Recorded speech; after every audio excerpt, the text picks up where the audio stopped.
Hi YouTube fan. So ఈరోజు చేయబోయే recipe ఏంటంటే శనగలు తాలింపు. సో ఇది చిన్న టెక్నిక్ యూజ్ చేస్తే చాలా క్రిస్పీగా చాలా బాగుంటుంది. ఒక్కసారి ట్రై చేసేయండి.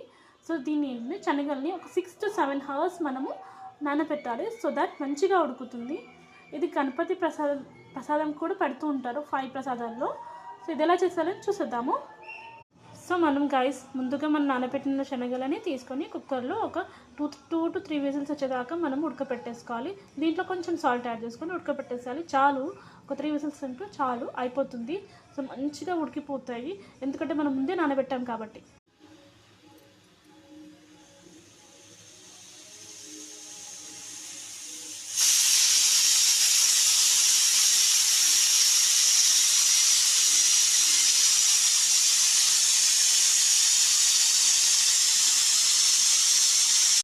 సో గాయస్ ఇప్పుడు మనం ఒక ప్యాన్ తీసుకొని ప్యాన్లో కొంచెం ఆయిల్ వేసుకొని పోపు దినుసులు వేసుకొని శనగపప్పు, మినప్పప్పు అండ్ పచ్చిమిర్చి, ఎండుమిర్చి ఇవన్నీ వేసుకొని మంచిగా బ్రౌనిష్ కలర్ వచ్చేదాకా ఫ్రై చేసుకొని లాస్ట్ శనగపప్పు వేసుకుంటే అంతే అండి, రెడీ అయిపోయింది. అంతే అండి, శనగల తాలింపు. చాలా సింపుల్ కదా. సో మనము గుళ్ళల్లో ప్రసాదంగా తింటూ ఉంటాము. సో ఎందుకు ఎప్పుడైనా బోర్ కొట్టినప్పుడు ఇలా చేసుకొని తినండి, చాలా బాగుంటుంది.